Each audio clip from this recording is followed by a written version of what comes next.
recording. Okay, so just a second here. The YouTube live stream is loading, and we're going to jump right into it. Oops. Okay, I think we are still loading. Live on YouTube. Okay, great. We are live on YouTube. Okay, so just a second here. The YouTube live stream is loading, and we're going to jump right into it. Oops. All right, let me close that volume out. There we go. So we should be good now. All right, I'm going to go ahead and present and share my screen, and we'll get started.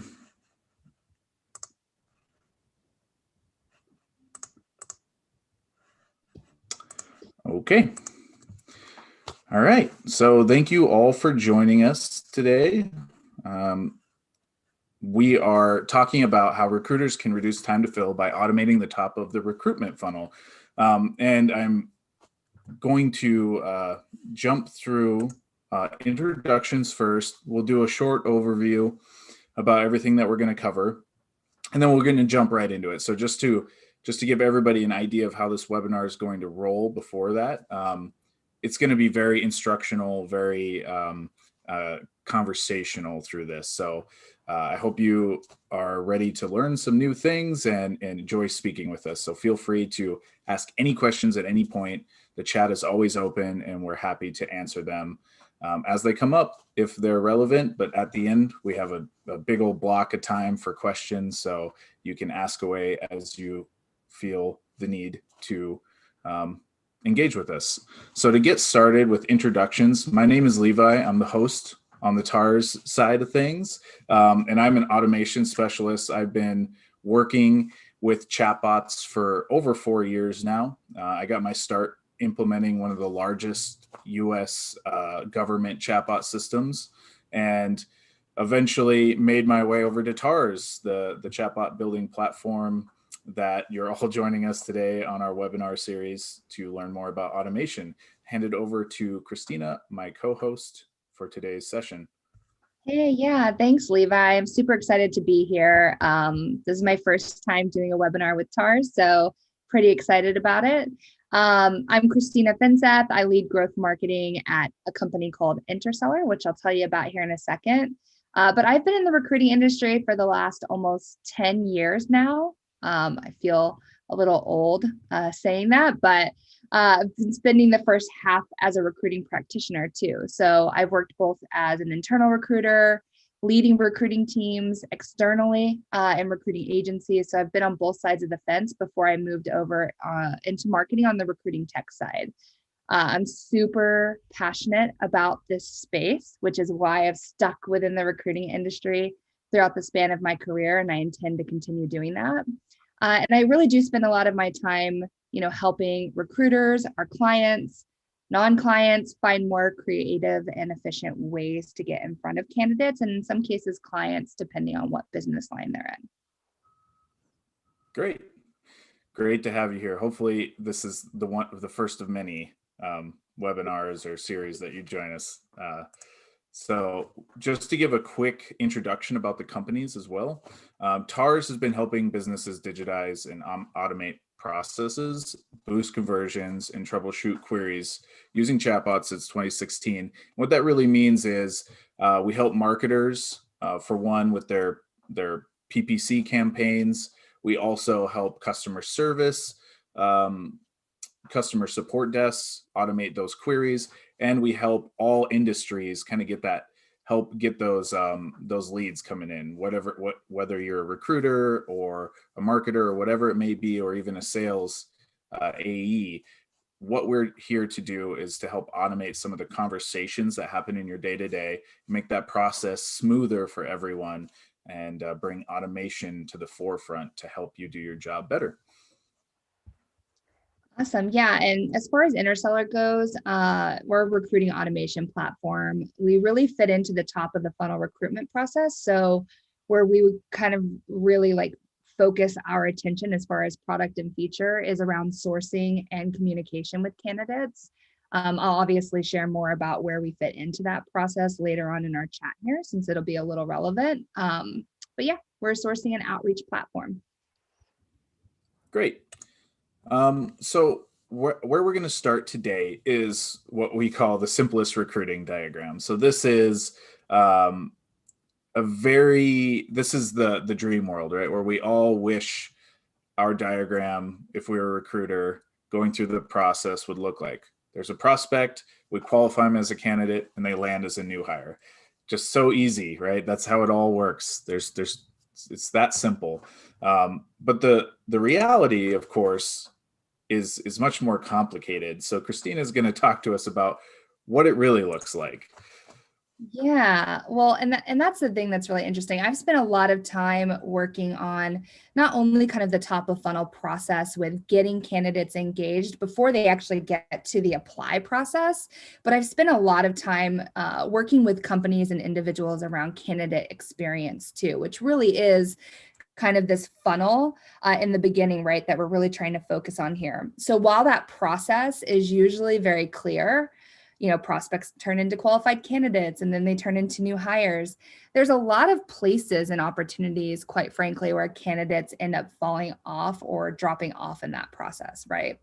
So whether it's your apply process, right? Like we can talk about this probably until I'm blue in my face, but requiring multiple hoops for candidates to jump through, really just to raise their hand and say, hey, I think I might be interested. You're losing out on some of those folks, right? Or if you're taking more of a reactive approach, whether it's because of headcount constraints or the way that you've kind of been taught, but more of that reactive kind of post the job to multiple job boards and places and kind of pray that you get the right candidates or those rock star candidates to come in. Or you're spending just too much time, reaching out to candidates one time and kind of falling off on that follow-up process, which can be more manual. And so, unfortunately with like the passive talent and some of that hard to fill talent that you're looking for, you can't just reach out one time, right? You've got to reach out multiple times before they become quote unquote a candidate. And some other reasons that this could be, or where people are kind of dropping off here, could be poor lead quality, right? Like, are you just reaching out on LinkedIn, or are you trying to hit people on multiple channels? Do you have access to contact data like emails and things like that you trust? Do you have disengaged leads? So again, this is like, are you seeking those niche, highly sought after talent that need persistent, non-invasive follow-up to get in front of? Or do you have a process and are you tracking appropriately, right? Like, are you just kind of flying by the seat of your pants, or do you have a process that's set out and you're tracking appropriately so that you don't miss the mark on things? Or again, are you spending too much time on manual tasks, right? Like data entry, scheduling, sending follow-ups, where you could be using some sort of tech enablement. So I'm not sure if you want to add to that, Levi, but I think there's definitely some problems there that can happen. Yeah, absolutely. There's a lot of gaps in really all process, right? Like from when we have this giant life cycle, there's going to be a lot of holes that we have to eventually fill, and that's what our processes are there to do. That's why we refine them and continue to build upon them, is to fill those gaps. And we're going to talk about this. I know you're going to talk about it a lot, about how critical the role of process is in this. But I'll just say that once we have defined the process, that's where automation really shines. So we'll get more into that as we move forward. So back to you. Yeah, and big hint there. I love that you said that. Tech and automation isn't about replacing process, right? We talked about this when we were prepping for this, and we're really, really passionate about that. It's more about empowering and enabling a process, right? Or finding those areas where you can use tech to help make the process more efficient. But really I kind of leave the stage there. I talked about a lot of the problems that happen where kind of talent can drip out. But I really think it all boils down to one kind of core problem here. And that's that whether or not it's the shift over the last year where we're doing more with less, now things are rebounding back, or you're in a high volume shop or you're working in a very large company where you just have a huge rec load. I really think it boils down to the fact that recruiters just don't have enough time to handle everything they need to throughout the course of their day. And what's interesting is, I sat down and interviewed, like literally, I spent an hour with 50 different recruiters. So 50 hours across multiple industries, and did informational interviews, both internal recruiters, people from recruiting agencies, et cetera. And they all shared a couple of common threads. One was that they wish they had more time in the day but never get the real hardcore opportunity to do sourcing, which really does take time. And it is in that top of funnel process that's really important. And then that other common thread is that they spend way too much time on those non-humane or human parts or non-value add components of their job, like manual follow-ups, doing data entry, updating the ATS or CRM. They're spending a lot of time doing things that, quite frankly, don't necessarily need a human component. And out of those recruiters who do adopt technology and automation, a good portion are using siloed tech and or what I would like to call piecemealed tech stacks that just don't speak to one another, right? Like the systems are siloed. Maybe they have created some Band-Aid efficiencies is what I would call it, but it's not a smooth workflow, right? And that's the part that gets a little tricky there. So that's the problem. I mean, in my opinion, recruiters just don't have enough time in the day. I mean, they don't, for all the things that they're responsible for. And then as far as the solution goes, I'm pretty passionate about this, especially coming from being a recruiter for the first 5-6 years of my career. Recruiting automation can really empower and enable recruiters to get more done in a smarter way, freeing you up for more of those human components, right? The most efficient teams that I talk to are using automation for most of their top of funnel process. So whether that's getting contact data, doing, automated follow-ups on candidates that they're reaching out to, until the time a contact becomes an actual candidate or goes into your system of record. You can go to the next one, Levi. Okay. So if you're thinking about how recruiting automation can be helpful to you in your process, here are some areas that I suggest that you focus on. And I'm sure, Levi, you'll have some things to add to this too. I think one thing that I always tell people to do is map out your current process from beginning to end. And sometimes that might even involve you putting yourself in your candidate's shoes and going through the apply process from beginning to end. Like, what channels can a candidate raise their hand? Is it really easy for them to apply to a job there? What does that look like? And map out that entire process. Where are the internal bottlenecks or issues? Right? What are the external bottlenecks or issues for candidates? I think looking at both of those is really important. And once you find those bottlenecks, it becomes easier to figure out what problems you really need to solve. And just some examples. Is it that your current outreach isn't getting through, right? Do you need a new data tool? So do you have a data quality issue? Are you spending too much money on LinkedIn recruiter licenses when really InMails aren't working for you and for the candidates that you're reaching out to? Are your recruiters forgetting to log information into your ATS or logging erroneous information? Listen, we've all been there. People make mistakes, right? There's human error. Do you need some sort of automation that does the updating for them? Are recruiters forgetting to send follow-ups when hunting new candidates? What about automating those follow-ups? So I think there's a lot of things that you can do there. And I think it's important to try and evaluate solutions that don't just band-aid specific problems. So look at holistic solutions and or make sure that separate solutions speak to one another and ask those right questions during the eval process to understand, does this ATS or does this sourcing platform, whatever, does it have an open API? Does it have the ability for me to integrate it with other pieces of my tech stack now and in the future? Because you want to be able to create that right workflow. Absolutely. And just to add on a little bit to that, mapping current processes, this is something I suggest if you haven't started doing it, start writing out your processes today. Like pick one, pick your top thing that you do every day, write it out. One thing that we do at TARS is we map all processes. So this is through the whole, right, the whole company, everything that everybody's doing. We actually recently moved to Notion and use Notion to do this, but we've always had it in Google Docs or some, in some cases, Jira. We've always been documenting. And what this means is eventually it starts out kind of messy, and that's okay. It's like writing in general, right? You jump in, you go for it, you refine later. Don't worry about it being perfect right up front.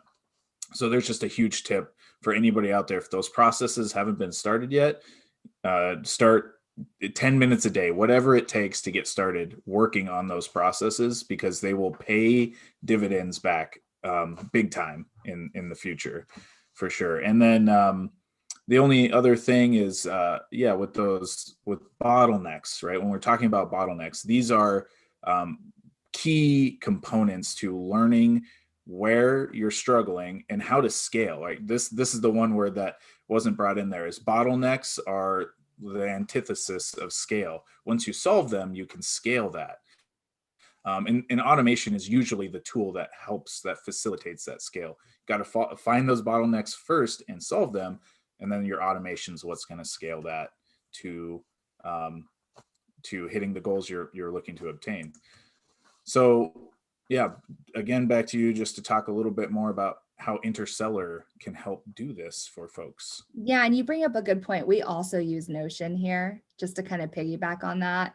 And as we've kind of scaled headcount here, it's been really, really clear as teams grow, right? Like once you're not a team of one, it's important to document process for not only identifying, like you and I are just talking about, bottlenecks and where you can solve that potentially with like automation or other processes, but for repeatability.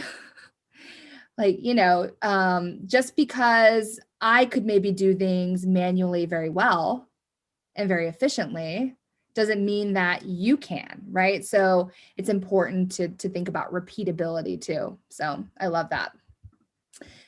Yeah, and I guess this is the part where I get to kind of shamelessly plug a little bit about how Interseller fits into everything that we're talking about. So I am going to just condense this down to 3 key components of the top of funnel recruitment process that we fit into. And I really think, I'm pretty sure Levi, and I'll talk about this when he gets to the portion where he talks a little bit more about chatbots and TARS, but both of those together could be really deadly, which could be exciting. But the Interseller platform itself really fits into those 3 key components of the top of funnel recruitment process. So number 1, we're a Google Chrome extension that sits right on top of LinkedIn Recruiter, GitHub, AngelList, and Indeed. And it enables you to really look up verified and deliverable personal and work contact data for your prospects. That's why we fit in nicely with both internal and external teams. So if you need to do just candidate development, or you also need to do client development because that's the org you're in, we can cater to both. You still get to do what you do best, in my opinion, which is identify the right person for the role. We just empower you with the right data to reach them. The second component is we take all of that rich data and store it for you, right? And then we also push that automatically to 30 plus different ATS or CRM systems. And then the third piece is that we take care of the outreach process. So that includes your automated follow-ups until your prospects respond or you stop messaging them. And one big thing that I want to add there, because I do work a lot with our clients, and then I do a lot of our own outreach as well here for candidates and clients. Really, you should be sending 3 to 4 messages is kind of the sweet spot initially in your outreach sequence. We're not talking about re-engagement or nurturing. We're talking about, hey, I have an open role. I'm looking at you, Levi. I need you for this open role. That 3 to 4 message over like a 2-week period is really where most of the replies will come back to you. So that's part of what we take care of. And you can do it all with just 2 clicks, which is kind of cool. So that's my shameless plug, Levi. Nice. I like it. I like it. It's a great one. And I always appreciate when somebody tells me it only takes 2 clicks, because I'm all in. When it's that easy, I'm all in. All Absolutely. right. Yeah. Great. So now we're going to shift gears and we're going to look at a little bit more about specifically automating conversations, which kind of has a bit of a thread into, email sequencing, email response. It's all communication, right? We're really talking about communicating. But we're going to talk about specifically, yeah, absolutely. Feel free to drop any questions in the Q&A box or here at chat too. Whenever you have them. The problem is the recruitment process is time consuming. The longer it takes to fill a role, the more engagement required to keep the candidate interested. So you can lose top talent because they have other offers. There's other folks looking to acquire them. And if you're not staying top of their mind, I mean, this literally translates into like closing a deal in sales, right? You have to keep engaged. You have to follow up. You have to keep top of mind if you want to retain that candidate, and move them through the process, and make sure you don't lose them halfway through, and they could have been your ideal your ideal candidate in the end. So we're really looking at, we do have a question here. Let me just take a second here. So I think the question really is, would you rather have quantity or quality? Just to read it off, what would you rather have? A dozen messages to potential candidates, or 3 candidates who reach out to you to apply for a specific position? Which one of those options is pushing the rope? Why not build a simple automated platform that empowers job seekers to better find you? I think this is a good question for you, Christina, before we move forward. Yeah, I'm going to try to simplify this and then maybe we can take it offline at some point too. Here's the thing, in a perfect world, we would all love to build clarity and a system in place where job seekers can find you. And I still think that that does happen, right? Unfortunately, when you have inbound job seekers, a lot of times there are people who aren't necessarily the right fit for the role. It's the same process that I have with recruiting, even when I was in the seat, as I do with sales development and reaching out to prospective clients. I like that idea of controlling your own destiny. And so I know that some of the roles that we're looking to fill, like right now, we're looking to fill a software engineer role. And they get a lot of messages every day. They're not necessarily looking to make a move. And I think it's on us as recruiters, and I'm putting myself in that category, to take the time to share with them what's in it for you to come and work for us. They're not always going to come to you. You almost have to turn what I would call an outbound candidate into an inbound candidate by kind of, that's your job, to kind of convince them on that and show them the mission, the vision, where they could fit in, the impact, what they're going to get out of that role. And so I think there's a combination of both, to be very honest with you. You have to have inbound and outbound, and there should be a multi-channel approach when it comes to recruiting. But yeah, I mean, I don't know if that completely answers your question, but I would rather I'd rather source and select, let's say a dozen in this question's case, candidates that I really think could fit the role very nicely, at least from a review, and take the time to personalize my outreach to them and continue to follow up with them, in addition to entertaining and building that infrastructure for people to come in. That's just me. Great. Thank you for the question and awesome response, of course. Okay, so back to it was great. So back to the next step of this, right? And there were some key words that you used in there, such as personalized outreach, that we're going to talk about in an automated sense. So we could potentially lose these top candidates. I think probably every recruiter's had this experience where they've had somebody, they're like, I think this is the one that's going to fill the role, and then you lost them to some other company right in the 11th hour, and it caused you to scramble and go down your list, which you didn't want to do because you thought this person was the one. So what we're really going to talk about is, how do we keep those people engaged? How do we continue engaging them in a way that when we're dealing with many, many, many candidates, we can't necessarily always do with our own time, right? We may have limited time to do outreach. So we're actually talking about conversational interfaces, automating conversations. So we do use conversational interface pretty much every day. If you're on LinkedIn and you're DMing people, guess what? That's a conversational interface. You're conducting conversations. That is great. It works really well if you do it right. If your messaging is right and you're engaging and personalized and on point, people will respond to it. The problem is that cannot scale. There's only one of you. You cannot message everybody in the world, and you can't continue those if somebody wants to talk to you for 20 messages and say 10 candidates want to do that. I don't even know what the time like fill of that is, but it's a lot, right? It's really hard to stay super engaged through these conversations. And that's where chatbots and automating conversations comes in, because we can actually structure them based on your processes, right? This is that key with processes, where conversations can come in, automate, and do a lot of the work that you need to do, and then open up time for you to be very, human with them at key components, key moments through the journey. So just to talk a little bit more about this, with automating conversations, you can consistently qualify and segment those top of funnel candidates. This is really important when, well, for one, qualifying, right?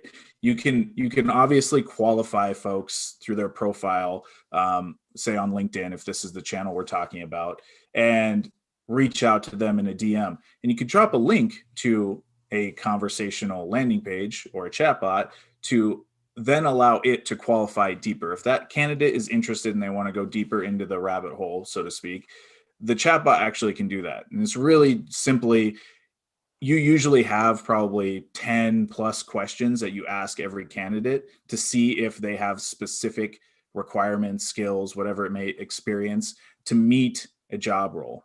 Well, instead of doing that with 20 people, you can actually give them a link and it will ask the questions for you. And it will allow them to answer back, and you will actually qualify the candidate through automation through that process. So huge time saver. It's much better than like filling out a form, for example. I think nobody likes that. Like filling out a form is really boring. It almost always happens though. And there's not much qualification happening in there. They're answering questions, but it can't really route folks to different outcomes. It's just taking that information and then somebody else makes a decision on the back end of that. Also, this is kind of moving more into after top of funnel, more through the life cycle process, but I wanted to include it because I felt like it was necessary to just to leave off like where we're going with this. We're at top of funnel, but there's still a whole life cycle to talk about. And feedback capture is a great way to continue engagement throughout the entire process. And we'll talk a little bit more about that. So qualifying prospects at scale with chatbots is all about asking the right questions, the ones you already have, and I kind of already mentioned this, but structuring that in a way that when folks answer it, depending on their answer, you can actually then route them to different messaging, different outcomes, different engagement. Because if somebody says they're a master at using, say, this tool, then you can say, okay, can you answer this question for me? That would be considered somebody with mastery knowledge, instead of just, oh yes, I'm a master, and you take them at face value. Maybe you can then follow up and ask them, some kind of actual qualifying question. They have to make a response or make a decision that tests those skill levels. So now we're getting a little more in depth with how we're interacting with these folks and qualifying at a much deeper level that usually we have to do on a phone call, right? We have to call them up and see how they respond. So if they're like, oh yeah, I'm a master of using Zapier. Okay, well, how do you do this? And they're like, well, I okay, no, you don't know, right? You were just saying that you were good at it. We can replicate that same experience through questions and automating it. And we do this actually a lot with all kinds of different things. Qualification is great for and Christina knows all about this, but it's like automating your SDR process, right? It's all questions. We need to know all these things about that inbound client or potential client to know if they're the right fit. Exactly the same through recruiting. We're asking these qualifying questions to see if they're the right fit for us. Very similar. So next, with doing that, right, with qualifying candidates, we actually learn a lot about them. We can, this is again going into that custom messaging, but we can also attach them to different lists. We can segment them out to determine if they're where they sit basically on a hierarchy of the correct experience and correct points. And then we can follow up with that with very targeted email sequences, for example. We'll know much more about the candidates all through automation, right? All happening behind the scenes. It's user driven. So this candidate is actually walking through it, segmenting themselves, which is great. You set up that workflow, they segment themselves, and then you can follow up with relevant, accurate email sequencing and other outreach tactics through different channels. So this last part is feedback capture. And what I want to talk about with feedback capture is it's just critical to everything we do. So if we are documenting our processes, if we're keeping those on, if we're keeping those processes up to date, one of the key components of that is feedback.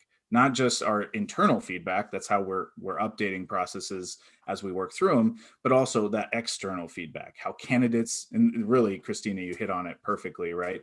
Go through your own process, pretend to be a candidate and walk through applying to a job. What does it feel like? What's the bottlenecks as the user?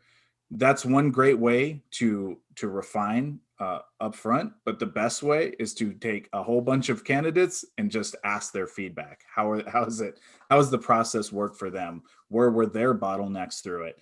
This is key to you refining that process, making it smoother, and ultimately reducing that time to fill. Because if that is the goal of this webinar, is how do we reduce time to fill, then we need to be listening to the candidates that we are interacting with.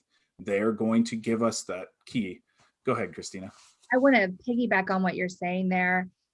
One mistake that I see a lot of organizations make, by the way, is they do get feedback from the new hires that went through the candidate process. Where they don't get feedback, and maybe some do, most don't do it very well, is from people who have gone through a process with you, whether it's just the apply process, whether it's through a first round of interviews, whatever, and get feedback from those folks. So I think it's important to broaden that beyond like, hey, Levi, you just started here. We want to get your feedback. How was the recruiting process? It's probably pretty great because here I am, I started, right? There might be a couple of bits of feedback, but I think a lot can happen when you also get that feedback from people who have not been hired. So just wanted to throw that in there. Sorry to interrupt your flow. No, absolutely not. It's a great point because you'll get more relevant feedback. Let's put it that way, right? A new hire is gonna be like, everything's great. Thanks for the job. Somebody who wasn't selected is going to be much more real with you about their experience. So it's a great addition. Thank you for adding it. And this is actually something, the reason, actually these 3 steps, to tie this in a little deeper, is we actually do this at TARS in our hiring process. We have a chatbot that qualifies candidates, that asks them questions based on the role. We also have a feedback capture chatbot, and it does one of 2 things, right? It is sent to those candidates for them to respond and give their direct feedback on the process, but it also works with our own team members, because if somebody gets selected to move on with interviews with the team, there needs to be a very consistent and controlled way of collecting that feedback to make an ultimate decision. Most people kind of just like, well, I feel like this, I feel like that. They get in meetings, they talk about it. What this chatbot does is it actually is sent out to the team members that interviewed the candidate, and they go through a series of filling out, what did you think about this? Some questions. How would you rate their answers to this particular theme?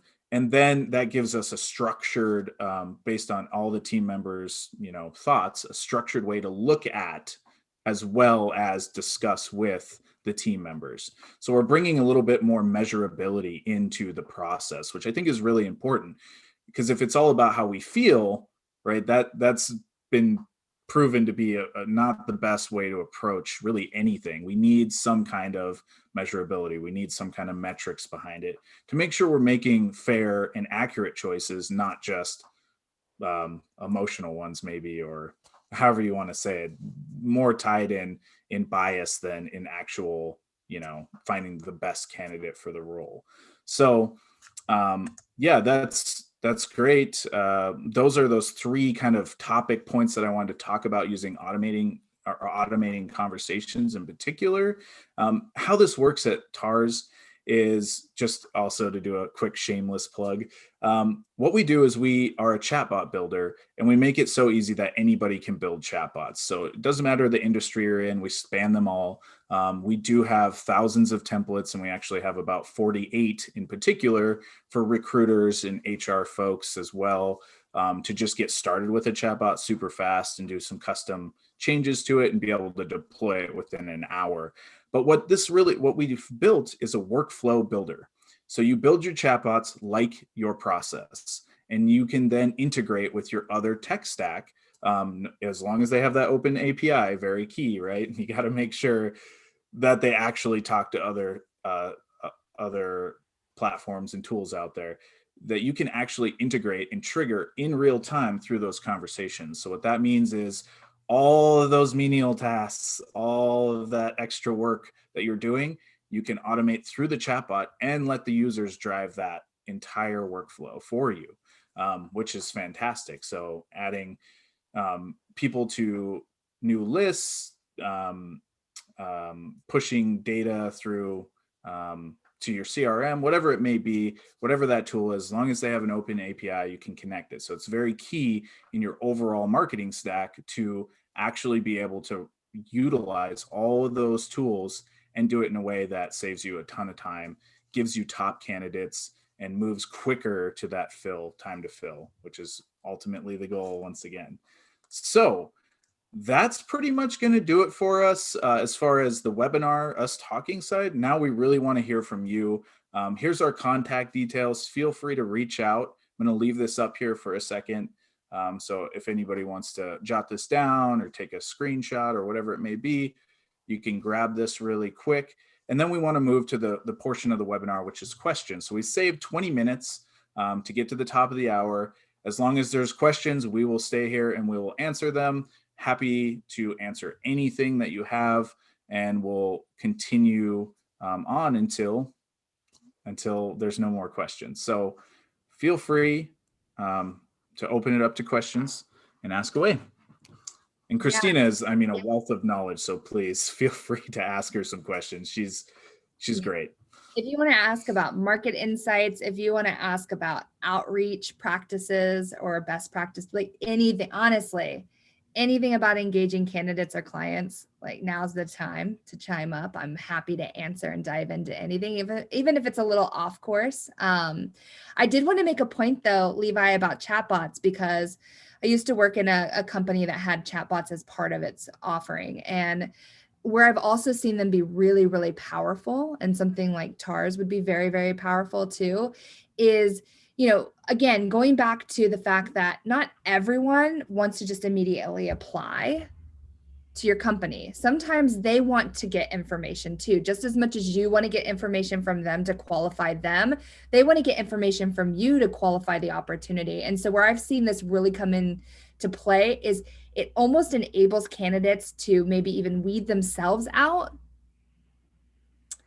because they had a conversation with the chatbot. They've gotten information that, helps them kind of go through their own discovery process of whether or not they want to apply. And they've moved on, and that's okay. It's okay to weed things out. But I just kind of wanted to throw that point out there because I've seen that use case be very beneficial too. Yeah, that's a great point. And we do have some questions starting to come in, but I wanted to just piggyback really quick off of that and mention that one of the things that we often do is automate FAQs in our chatbots. And this, I mean, it's great way, even to sign up for the webinar, you could actually ask, peruse a few FAQs to see if this is the webinar you wanted to sign up for. Similarly, you can do that with candidates and give them some information as I love well. Great. So I think really, let's see here. I think most of these are for you to answer. Let's see here. The top one, I mean, I don't know what you hear from your clients or from users. Do you see executives running through chatbots? Like this person thinks that they might want to opt out of it. I think inherently there are people who don't, are like, I don't want to talk to a bot. I want to talk to a person. And I think that's natural. You're always going to run into that. But have you seen that particularly with executives? On our side, we actually have a template for executive recruiting chatbot. So it's a need that's out there, but I think it depends, right? It depends on the hiring scenario, because all scenarios are different. If it's a huge company that hires a lot of execs, yeah, they're going to probably still going to be like, yeah, you're going to go through this process. You're going to go through other online processes anyways. I mean, I doubt all of it's just going to be, human to human 100%. There's still some aspects of technology that make its way into really all processes in this day and age. So I don't think it's weird, right? It's not weird to talk with a chatbot and go through that process. But again, if it's a smaller company hiring a very specific exec and they only have a few candidates, there's no point in automating that, because you can handle it, right? It's not a huge time drain on your day to day. Automation is there to clear bottlenecks and scale. If you don't need to scale, you don't need the automation in that instance. I agree with that too. Yeah. And listen, most people, maybe I'm making a generalization there. I'm going to say most people, but it's hard for me to think of it outside of this lens, Levi. And I'm sure you're probably in the same space. But like when I am chatting with a chatbot for anything as a consumer, whatever the case may be, I know that the content that's coming from that bot has been selected or pre-written by the company, right? And it's to help them answer things at scale. And so for me, like I know, okay, yeah, I'm not conversing with a human, but a human made these answers. A human made the content that's coming from it. So I think it just depends on the person, but I know that, like I know that context when I'm talking to a bot. Absolutely. We got a question. How does it integrate with LinkedIn? If you can follow up with, like, are you asking about if TARS integrates with LinkedIn? Are you asking about how Interseller integrates with LinkedIn? Will you be a little specific there? And then Emily, I'm setting up a process for hiring 3 interns.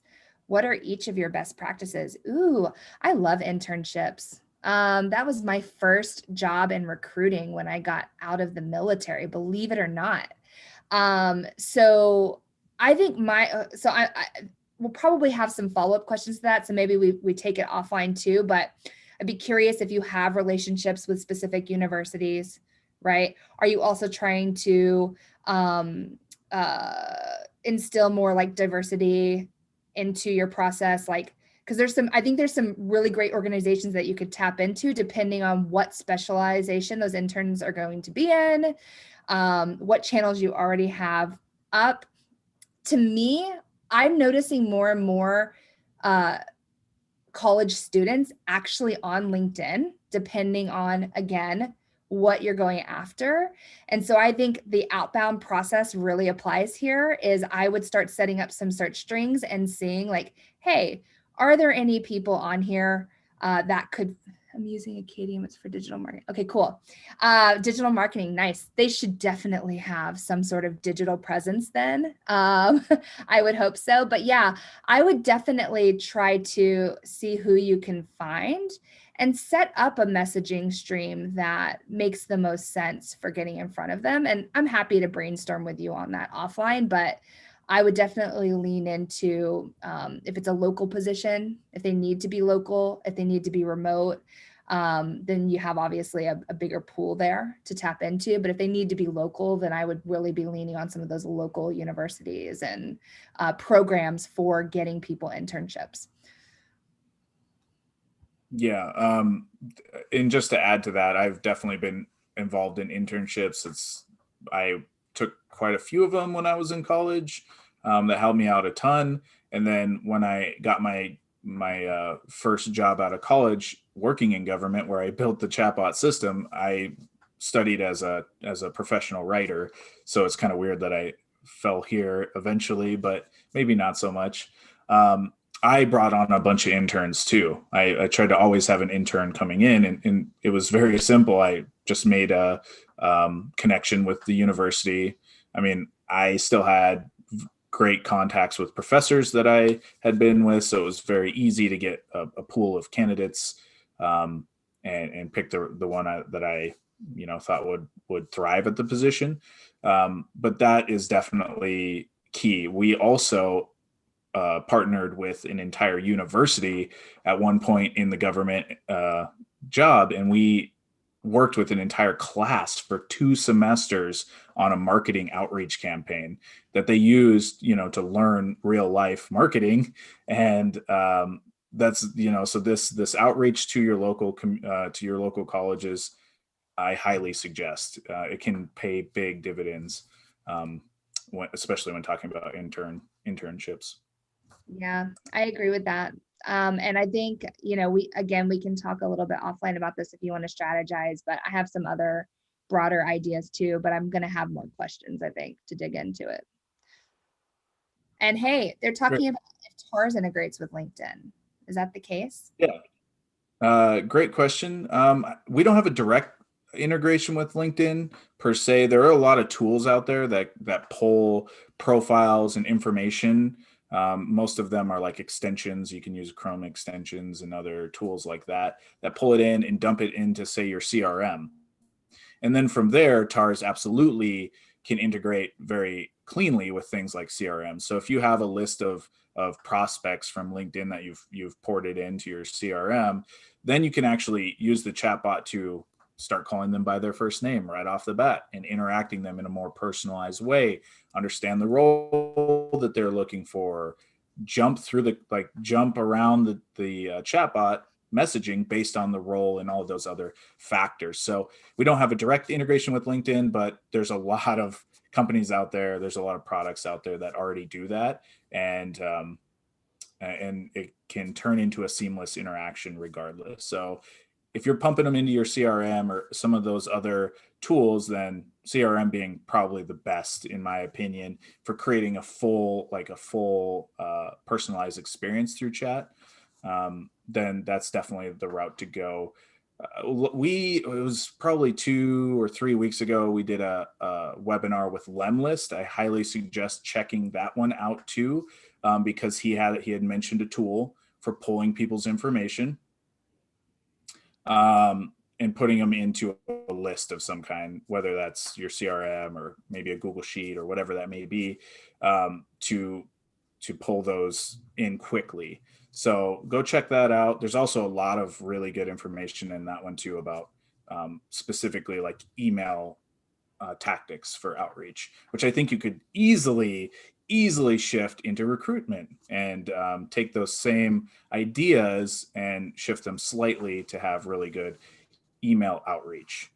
So definitely check that out. I will drop a link to our webinar, or actually maybe Abalash can help with that on our TARS team. Can you drop a link, Abalash, to the webinar page? Yeah, and to answer that question, the follow-up question there is, the issue is developing lists of potential candidates first and foremost. I have a couple of tips there. If you don't have a LinkedIn recruiter license, first of all, it's pretty costly. It's usually about $10,000 per person on your team per year, which is outrageous. And many people believe, and I used to be one of those believers when I was a recruiting practitioner, that's the end all be all. Like, you got to have LinkedIn recruiter, right? it depends on like what you're trying to do here. I will tell you that there are actually some filters on Sales Navigator, which by the way is like $90 a month, and much cheaper, that solve for and actually open up better candidate sourcing strategies. So I'm always happy to chat on that if you want to take yourself from anonymous post webinar and, you know, reach out to me directly or privately. Cool to talk about that. But yeah, I think be very cautious. Like, we're a Chrome extension. Interseller can help you identify contact information and pull those people into your CRM or ATS and enable you to then, you know, use something like TARS if you want to for pre-qualification. But be very, very cautious of some of the Chrome extensions that you might use to collect data. Because if they are scraping directly from LinkedIn, which we do not do, you may run into some issues with violating LinkedIn's terms of service. And unfortunately, what ends up happening is the company is not the one who kind of takes the hit on that. It's the user. And so you could potentially risk having your profile shut down temporarily or for a longer term. So just be very cautious of what you use for that. But if you want to talk about that strategy offline, again, I'm always happy to talk about that. Hopefully and great point. I think you recently commented on a post where this happened to somebody, and they didn't use automation, but they were acute, like LinkedIn thought they did, and so they basically removed their account and eventually got it back up. But yeah, you don't want to be in if for a lot of people, LinkedIn is really important to your day to day, and how long is LinkedIn jail? I think it depends. I think it depends on what they feel like the violation is. But that particular person, I think, was like flat out like their account was going to be deleted and they were done. It was over. Yes.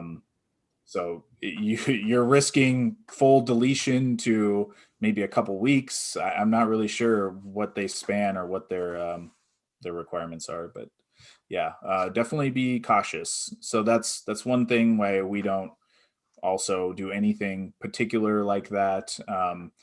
LinkedIn's very, very specific about that type of stuff. Yeah. And I mean, just to answer that question, I know people personally who had their account suspended for as long as 6 months. And when you're a recruiter and that's your bread and butter, whether it's just generating content and awareness, that's really difficult. It's difficult to handle that and actually do business. But yeah. Please clarify the role of interseller versus tar. Oh, yeah, we're not competing products, just so you know. We don't necessarily have a direct integration. However, we do play very nicely together in the same stack.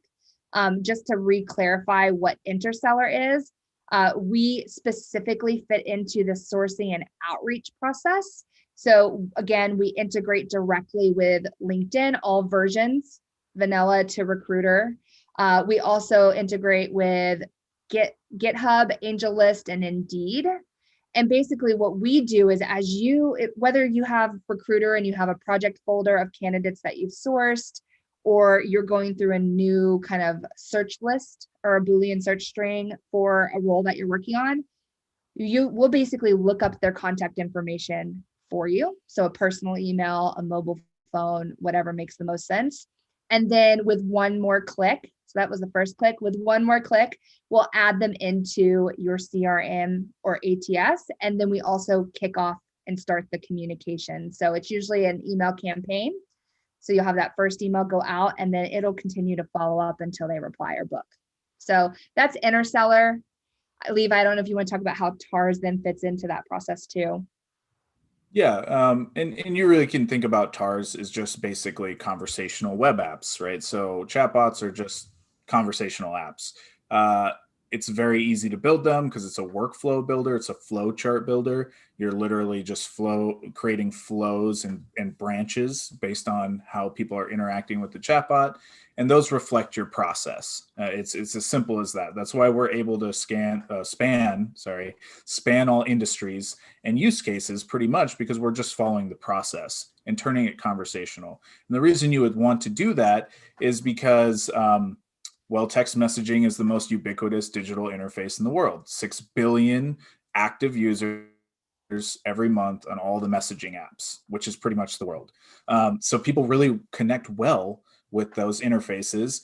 It works on all devices. It's a web app. It's not a mobile app. So it's a web app. So all devices can, as long as you have an internet connection, you can access it, right? It's like a website, but it's much more engaging because it's asking the user at every step of the way to provide some kind of input, some kind of interaction point. And what that ends up doing is it's like banking credit, or it's like sending credit to the bank. At the end of all of that, when you ask somebody for their details or some, bigger ask than just a reason why a lot of things don't convert is like, it's like, what's your email? Well, I don't want to give you my email because I don't know if you're giving me any value up front.